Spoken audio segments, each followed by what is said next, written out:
Hi, all. These are generally conversations between adults after the children have left the table. The language can be spicy, and the subjects can get saucy.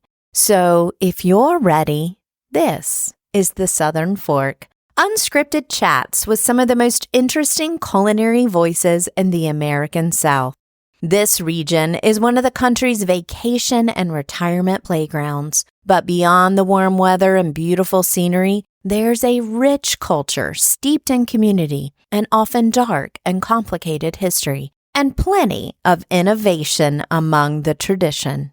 I'm Stephanie Burt, and I've spent a career covering this region for magazines, newspapers, and websites. And to me, the best introduction to the American South is through its food culture and the growers and makers who make it delicious. I invite you to come on the road with me from the Appalachian Mountains to the clear waters of the Gulf of Mexico and everywhere in between. I'm always hungry for that next bite, thirsty for the next sip, and ready for the next conversation.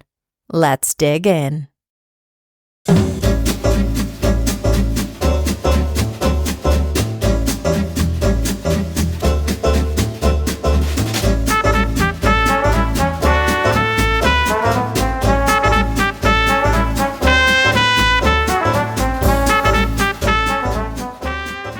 The Southern Fork is sponsored today by the Germantown Inn in Nashville, Tennessee. Nashville's really boomed in the last decade, and every time I go, I'm reminded how many other people love it too. It can be really crowded. The last couple of trips, I've loved tucking into the Germantown neighborhood for a respite from all the city has to offer. Historic Germantown, listed on the National Register of Historic Places, is a dynamic community composed of renovated historic structures and new constructions. It has some of my favorite dining options in the city. Here's looking at you, Henrietta Red. Plenty of shopping too, and its tree-lined streets are only blocks from the downtown Nashville Entertainment District. The Germantown Inn, located right in the neighborhood, is a charming property originally constructed in 1865, but with modern lodging amenities that feel luxurious. This locally owned boutique hotel has a partnership with a day spa in the neighborhood, unique suites that are well appointed, and plenty of little touches by the attentive staff throughout the stay. I can't wait to get back to Nashville soon and stay at the Germantown Inn. So when you're planning your next Tennessee trip, consider making this unique inn your respite too. Shaun Brian Sells started life in a two-person tent surrounded by plantation ruins in the flats of Coral Bay, St. John, U.S. Virgin Islands. It was in that environment where his love for cooking began, by roaming and foraging through the valley, fishing off his dad's sailboat, and cooking for up to 8 siblings at a time. Those challenges became the source of his inspiration. At Cudaco on James Island, South Carolina, he brings that inspiration full circle, celebrating sustainable seafood practices and the creativity of the kitchen. Cudaco is part seafood market, part wine shop, part catering, and part casual restaurant with my favorite fried fish sandwich in town, and also some caviar in the cooler. Shaun's passion is educating guests about lesser-known seafood species and how to make them delicious. And since he also serves the wholesale community, his seafood shows up on some of the best Charleston tables too. He was named one of Zagat's 30 Under 30. He's an alumnus of the James Beard Foundation's Boot Camp for Policy and Change, and Shaun is a former senior chef on the U.S. Virgin Islands Culinary team. Welcome to the Southern Fork, Shaun. Thank you so much for having me. I'm very excited to be sitting here. You know I love some seafood. So, how many years have you been in business now? Oh, I think we're almost at 4 years now, or That's at amazing. 4 years. James Island was the first place that I lived when I moved to Nice. Charleston in 2005, and Huff's was still in business at that time. And this is the former Huff's property, but I love the fact that it's still a seafood house. Yeah. Keeping that idea just seems really natural to you, because I'm guessing you probably ate more seafood than anything else growing up, right? Yeah, seafood was always a focus staple in my diet and in my career, always working at coastal properties. You had a real hippie childhood, from what I read. Is that a nice way? Is that the way to put it? How do y'all explain that? It was like the real hippie childhood. Yeah. I guess to sum it up shortly, basically my mom was a midwife and my dad was sort of like a traveling jeweler, and they met at like rainbow gatherings. Yeah, so I think I have a spot on there. I mean, the pictures were pretty crazy to see of it and see us at these rainbow gatherings. But it was, it really translated into their life through and through everything, especially my mother. She was always ahead of everything in terms of like wellness, health, food. Before, Andrew Wild was popular, my mom was already like deep in it. And so it just meant that, hopping around on a sailboat wasn't a once in a lifetime opportunity. It was Thursday. It was your daily life. Yeah. Right? My dad owned a 32-foot sailboat, and, we lived on that for a while and grew up in a 2-person tent on our property in Coral Bay that over 10 years we developed and eventually sold. And my mom opened like a children's store, so it was the only one on the island, and my stepdad incorporated a like Rasta store into there, so we're like the only place to get the new like dancehall CDs or soca music, and so really just surrounded by Virgin Islands culture and Caribbean culture in general. And going to public school down there was very big part of my culture, eating callaloo soup and whelks and conch and whole fried fish and kingfish. I love conch. Yeah. I love conch. Yeah. Cracked conch is like, the Bohemians, oh my God. They're beast with that. That's like the fancy veal schnitzel, It is. It's so good. much. The first time I had that, I was like, oh, it's like a schnitzel. Yeah. I was like, yes, this is great.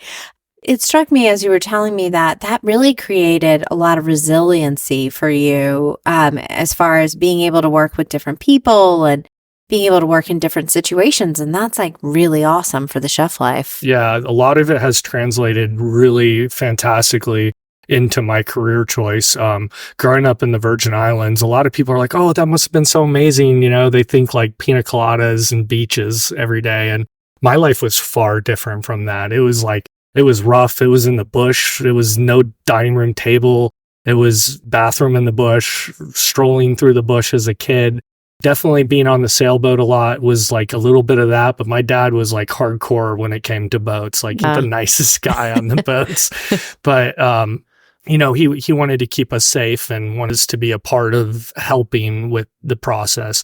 But also the Caribbean is very much like an Alaskan or remote lifestyle where I learned how to work on, the equipment. I learned how to work on because it's not on the island. You got to ship it in. Yeah. And like to find someone to work on it, there wasn't anyone. And then growing up in the bush life, being resourceful, finding aloe, wild herbs, hunting doves and pigeons and eating them as a kid, cooked over coconut. Just a fire that me and my stepbrothers would make, and we'd slingshot them and stuff. So, wow, that's like the Lost Boys. Yeah. There definitely was like, I think I would have been okay. I think still today, if you like sort of let me go, hey, you're on my team on Survivor. That's who I'm choosing. That does really segue into what's happening here at Cudaco, because y'all built this from the ground up. So you took this older building and you did a lot of work on its own, and the last kitchen you were in was parcel 32, right? Yep. Before doing this. And so that's a very high-end kitchen. So yeah, I think I had an unlimited budget. Yeah. So it was like everything. They might not have felt that way, but yeah, they definitely, but I sort of inherited it. And that was sort of like, what every chef always strived and wanted in their career. And I got to get that and have that. And I really feel like it strengthened my network by having the ability to really use my resources to develop relationships much deeper than just the skin. And the relationship for this place began at the back door, right? Absolutely. Parcel 32. Yeah, the relationship. I don't think we want to call it a backdoor relationship. That's not what I'm trying to say. But Well, my business partner and I met Chris John at Parcel 32, and I was buying North Carolina holdfast oysters from him in Soundsides because he was a major part of getting some of these fantastic oysters in the area. And he is a commercial oysterman who also did whole fish as well, but primarily local oyster singles, Kiowa cups and stuff.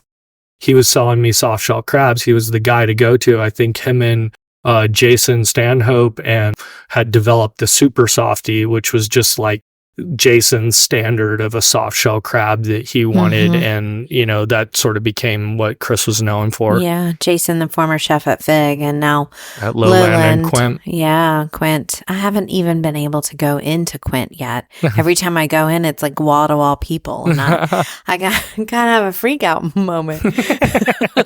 I'm like, not today. No. Maybe another time. No, but it really is a super popular place. But those relationships with farmers and purveyors is a very Charleston thing. It's a very any place that has good food thing, right? And it's been like a core part of my relationship with food throughout my career because although my heart lives in the Caribbean and that type of cuisine, wherever I go, I didn't impart who I am necessarily on the place. Same like Parcel 32, it's about executing what your ownership wants or your management wants.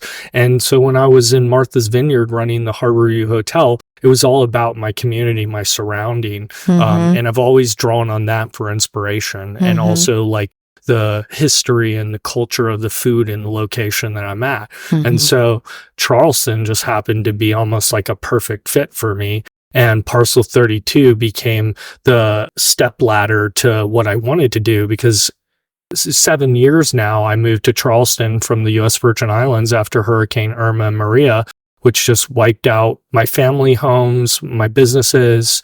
I had a baby on the way, and I just needed to make a change and find a place that felt like home. And sort of Charleston just checked every box and I just fell in love and I'll be here for the rest of my life. That's so great. I get it. I'm sitting outside like under the tree, eating a fish sandwich. I get it. Here at Cudaco. I think it was like New Orleans and Charleston that I was looking at because of the connection. So. Absolutely.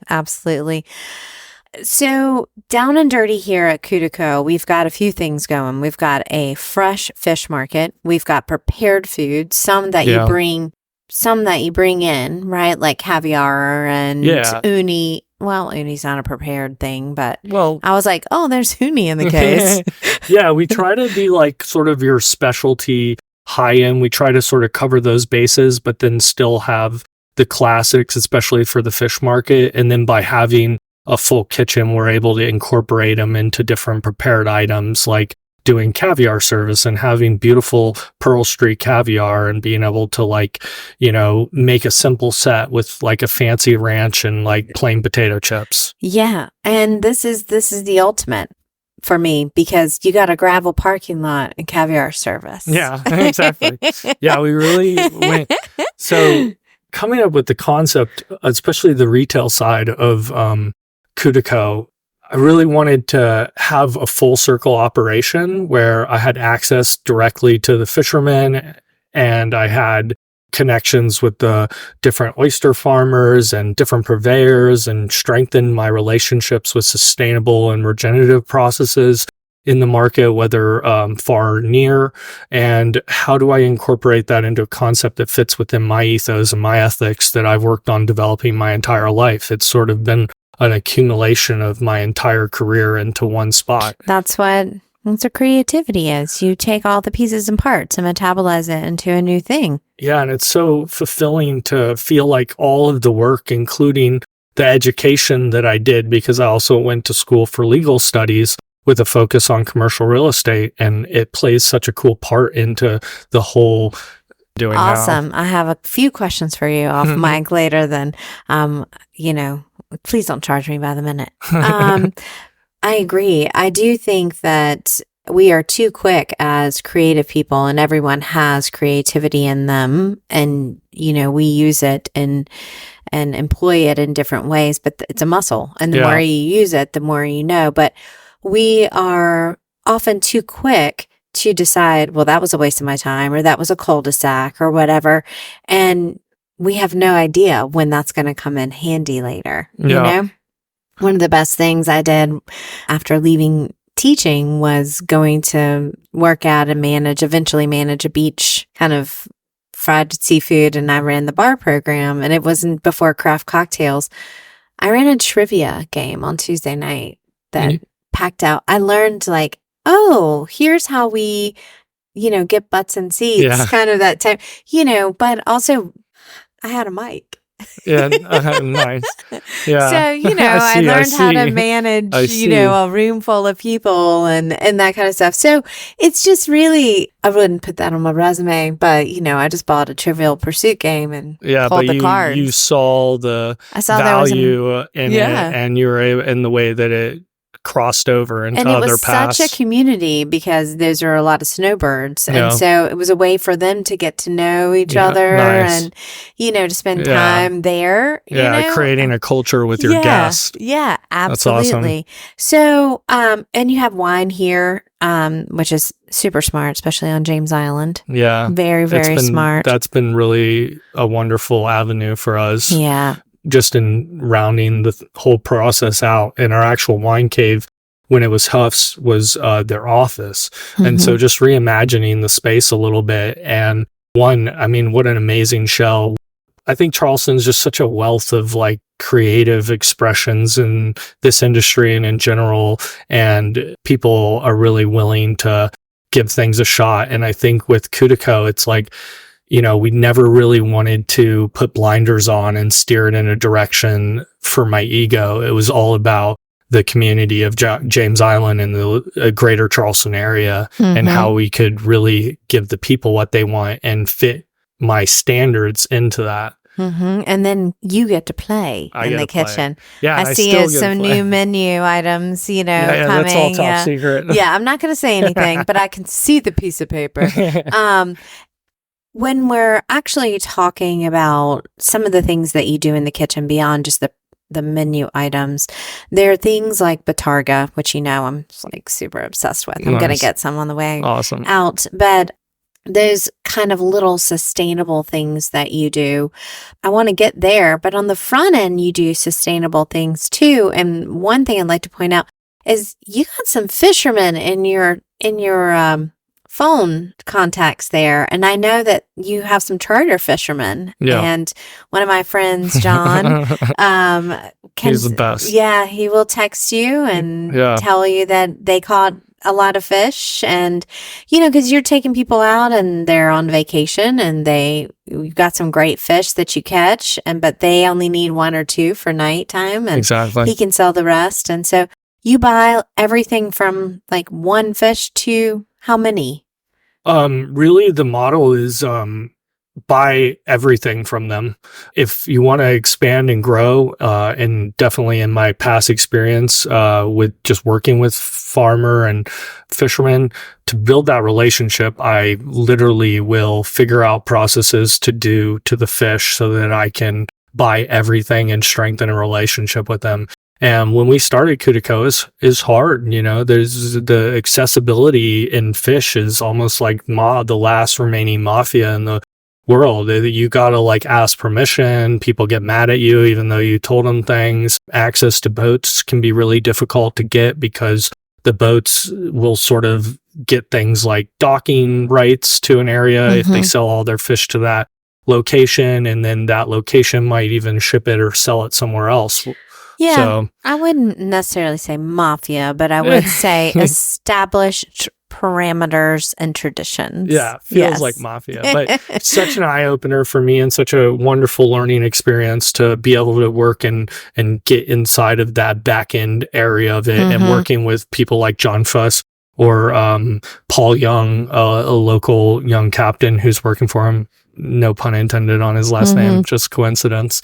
You know, we buy everything, and we really try to focus on highlighting lesser known fish like porgy and barracuda, and showing people how to do amazing things with mackerel. You know, that's literally one of the most underrated fish in so many different ways, especially among fishermen, and then working with them directly on techniques on sort of processing and how you'd like it catched, whether it's doing brain spike or ikejima. And people like John, who is going out there sometimes spearfishing the sheep's head on like the jetty, you know, like there's a lot of sharks out there. Get a little encounter recently. Oh, wow. I'll have to ask him about that. And we're starting to realize that I think a lot of us have realized this for a long time, but we're really starting to normalize the idea of the different ways of fishing. And that's going to give you different flavor because it's a scientific thing that the adrenaline changes the flavor of the meat and all of that kind of stuff. So, and that is across the board for protein, Southern Fork listeners. That is not just for seafood. Exactly. And that's where a lot of like the relation we're starting to see transfer over into this industry. It's been a part of the process for a lot of other proteins, and partially because of the popularity of dry aging through people like the dry age fish guy in LA or Josh Nealon, people are starting to think of seafood in that same manner. Exactly. And something really unique and cool that we do here at Cudaco is once our fish are butchered, they never come in contact with water. We do that so that the shelf life's longer, the flavor's better, and less chance of cross-contamination. Yeah. It's a lot of attention to detail. And there is also a lot less space between you and the customer. Yeah. You don't have that kitchen wall anymore. No. You have that education, and you have to teach a very young team. You've always had a young team here, and you have to teach them what you need to teach them so that they can educate the customer. A regular, for instance, that comes in often. Can you talk about like one of those success stories of introducing people to new things and new ways definitely. to cook it? One of our regulars is this guy named Kevin, who really cool, interesting guy here on James Island. And he comes in once a week. And since we started, he'd basically buy anything we'd have. And sometimes he'd be like, oh, can I get a fish stomach, or I need a fish liver, or, you know, all these different parts because he's playing with Josh Nealon's book or something like that. But something that I worked on not literally worked on for 15 years, but it took me 15 years to land on something that I was happy with, and not just happy with, really proud of. And it's our bloodline skewers. When I first started on it, I got inspiration from Japanese technique that they were doing to like skewers, sort of like just searing them super quick on the outside. And once I got the ratios right of my marinade on it and the technique on cutting it and the quality of the bloodline. And you're talking about a bloodline in a tuna. In tuna specifically, yes. Yes. It became this product that, like, how do we get people to try this? You know, regulars are easy to start with. So anytime someone would come in, whether they were a regular, we might offer to sear one for them for free. Or if anyone at all ask about them, I trained my staff to offer to cook one for them to try. By doing that, we created this huge demand for it. So now whenever we put them out, they're gone like that. And are traditionally in American culture, I'm not saying in other cultures, but we trim them out. Yeah, we trim it out because it has and a throw it away. slightly more irony taste and fishy. People consider it fishy too. Right. And plus it's just not as pale and aesthetically pleasing to have that fillet with the bloodline in. So these were things that parts of the fish that were thrown away and are thrown away still a lot. And that sort of falls into our model of trying to be zero waste. We worked with a company composting all of our fish scraps, all of our trim waste. And then we also keep and maintain all of our scales from our scaling and donate them to local farms to incorporate in their soil for fertilizer. Great. I need a coffee mug full of that on the way out. Yeah, I'll give you a whole oyster bag. Because my herbs would like that. Yeah, and the cool thing about it too is bugs are actually deterred by it because it's almost like for them, like what is that one stuff that the white powder? Seven dust? I don't know. It's like something with a D, but oh, okay. And then when they walk on it, it's like walking on broken glass for them, for us. Okay. So they literally avoid it. Fish scales sort of do the similar thing, but the skewers, when we finished with the final product, and just to give the listeners an idea of the flavor profile of it, is like a really nice piece of flank steak, seared and just beautiful tender. That's more of my association with yellowfin bloodline and other tuna species. But when we do it during bluefin tuna season, which we just started right now, it's literally like eating Wagyu. Wow. So, yeah. You're selling me. I'm sold. Well, I'm an experimental eater anyway, so I'm there for it all. If it's not poisonous and I'm not allergic to it, which is only mussels, so I can never have your green curry mussels, then yeah, I'm here for it. All right. Well, everyone always knows that I'm hungry, but it's, we're here and I see some construction happening over here. I kind of knew ahead of time it was happening, which is one of the reasons I'm here right now. Can you tell us about that? I suspect that might be the answer to what is making you hungry right now. Yeah, that might be. We're always pushing and we're always investing into this business. We put everything back into it and back into our staff. Next door was the original Huff Seafood location. It's all in the same parking lot, which we just got this beautiful giant oak that anchors the lot.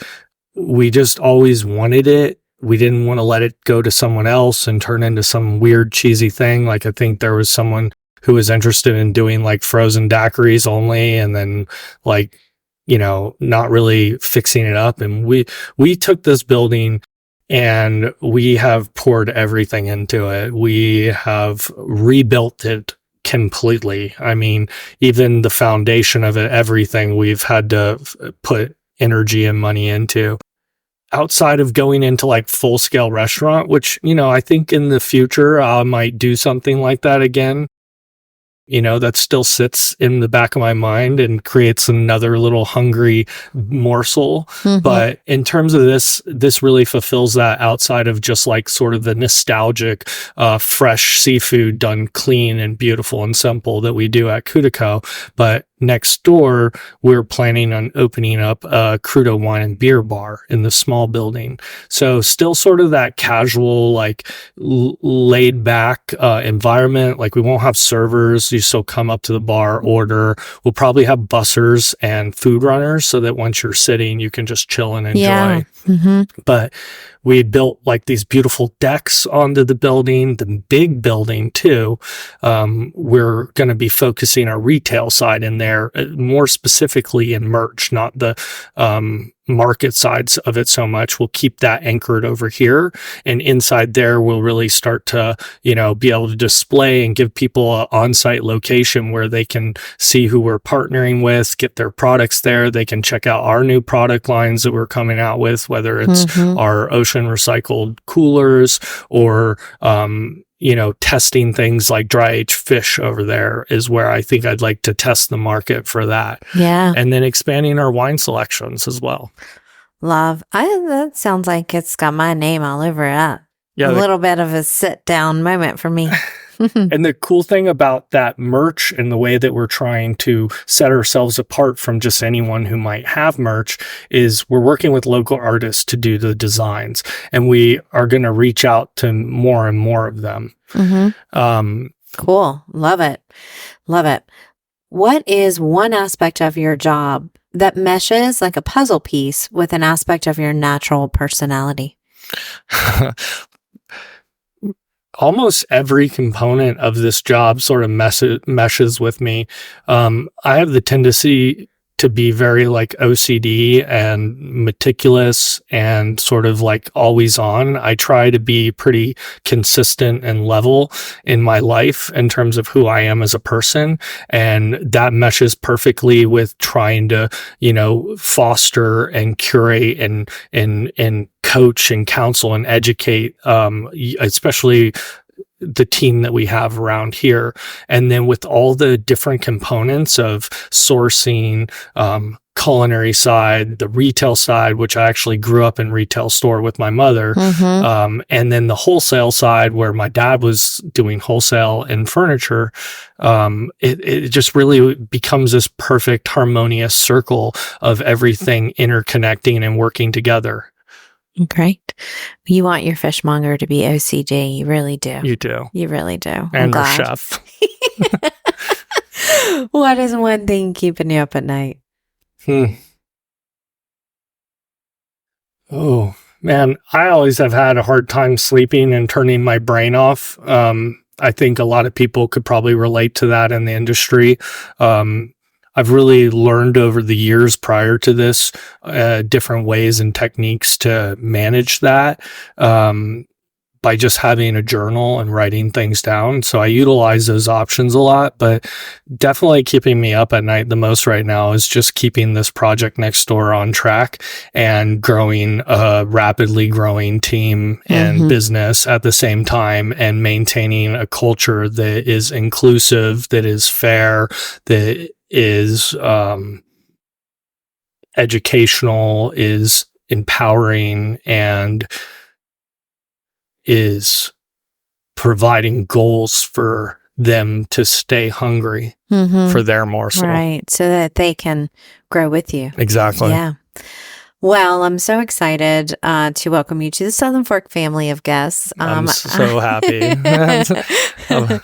I've been looking forward to it. Thank you. I think, what was the dish that you won the contest with that I was a judge for? Do you remember that? It was a beer night. Do you remember that? Oh, was that the beer festival? Was it? I think so, yeah. Do you remember that dish? Oh man, I got some back pocket dishes sometimes.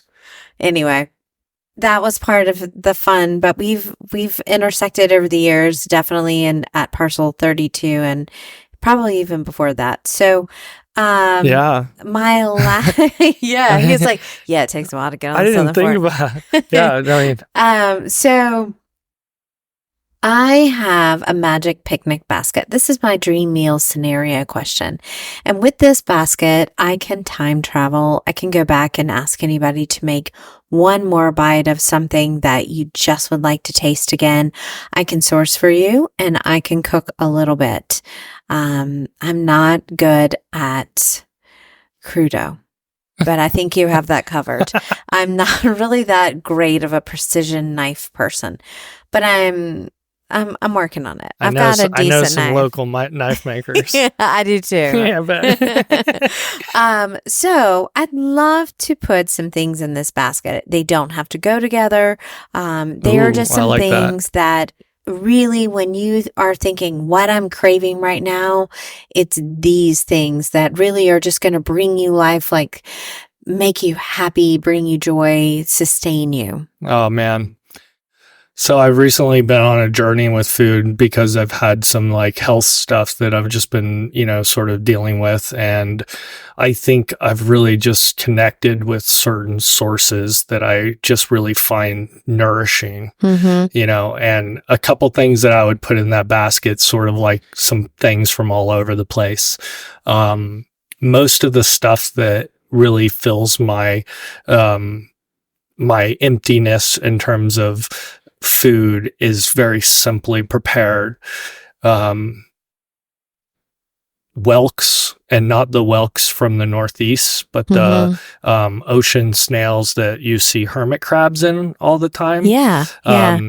That really is such a childhood memory for me. And the way that we cooked them was usually pressure cooked or for like a really long time.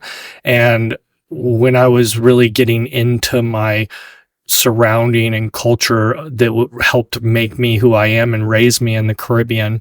I really was playing with whelks, and I found that a really quick steam on them just when they release, and then dipping them in like a Scotch bonnet hot sauce with apple cider vinegar and a little bit of butter. And the funny thing is, like, it's kind of like, that sounds like a little bit of buffalo wing sauce action. I mean, butter and vinegar. Yeah, it does. I didn't even think about that. And I just like, so fantastic because they taste like sweet conch meat, but clams too. Mm-hmm. And that's the other thing that I really love in a basket would be just fresh raked clams, like from Edisto or Martha's Vineyard or really anywhere, because I'll tell you the clams here are as good as anywhere in the world. Mm-hmm. And just putting them in like a steamer basket or one of those like dim sum style steamers. That's what I use at home. I just load it with clams and then I check it. And once they start opening, I pull them out and we have butter, hot sauce, and I'm sensing a theme. Yeah, and just dipping it and eating it. And I love like things like working with local farmers. Like, I did a lot of work in obviously seafood butchery, and that's where I started from a kid to working with old school fishermen in the Caribbean and learning technique like that. But then I got really into technical stuff with whole animal butchery, specifically in pigs in Martha's Vineyard. Mm-hmm. And that's obviously translated into fish butchery. But, you know, getting meat from Peculiar Farms, from Marvin, Mm-hmm. That's just simply roasted, and using animal fats to cook with have just given me a lot more vitality and health and fulfillment in terms of my daily sustenance and satisfaction as well. Yeah, I know that feeling. It's a physiological thing. Yeah, Story Farm eggs, or, you know, one of the many farmers producing poultry here. It's just, I feel like we're really lucky, and that really just is a huge part of why I geek out in Charleston. It's great. It's a protein-filled basket, Southern Fork listeners. With grass-fed farm, local produce, lots animal fats. That's right. Yeah. That's right. And then we'll throw in some vegetables. But vegetables, I mean, I just love simply beautiful vegetables. I love to highlight them. I don't like to do much. Just sauteed in some animal fat real quick, or some fish. You know, I eat a lot of seafood too. Amazingly, I'm not surprised at that. Well, if people want to learn more about Shaun Brian and Cudaco here on James Island, South Carolina, you know where to go. You can go to thesouthernfork.com. I'm going to have links there, as well as images so you can see the face behind the voice.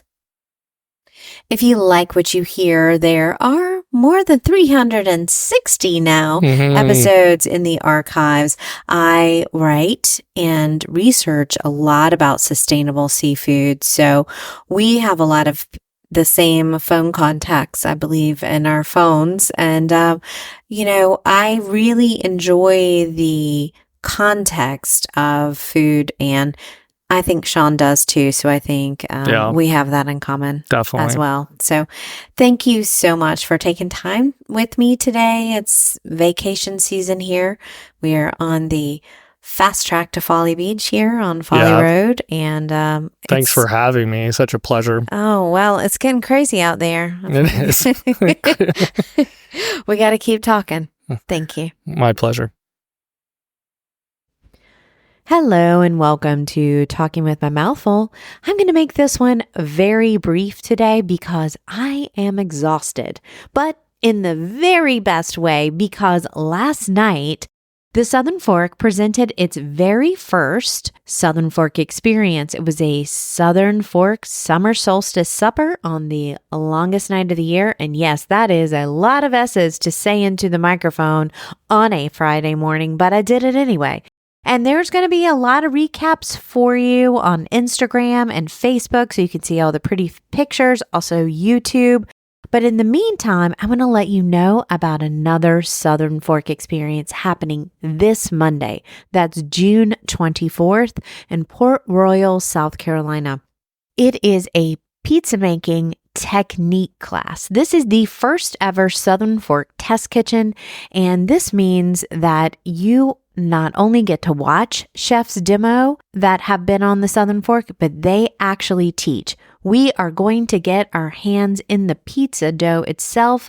20 guests will be joining us to actually make Neapolitan style pizza, which to me is the best kind of pizza. Everybody has a favorite pizza, although I like all pizza. I will not turn down pizza, but Neapolitan is my very favorite, and Kyle Giacovino of Pizzeria Vittoria in Savannah, Georgia is one of my favorite pizza makers and a past Southern Fork guest. I have also written a large article about him and his pizza making for Saveur magazine, which is the inspiration for this technique test kitchen. And we're going to throw some pies. We're going to learn how to do the ratio of different toppings and how to form that perfect crust. We're also going to drink some beautiful, very lovely, light summer wines to go along with this to make the cooking just a little more fun. And Kyle is actually driving his really cool custom-made Italian pizza oven mobile truck up from Savannah. That's 17 miles from Savannah, Georgia to Port Royal. And he is going to be cooking every one of our pizzas for us, and we're going to have a pizza party. So it's techniques, it's wine, and it's food. I hope you'll join us. I know this is an ad for an experience, but hey, I want you there if you're in the Port Royal area, which is really close to Beaufort, South Carolina, like across a little bridge. So if you want to learn more, go to thesouthernfork.com experiences and keep an eye on that page because, you know, this is just the beginning. Until then, I will be planning experiences. Have a great week. I'll talk to you next time.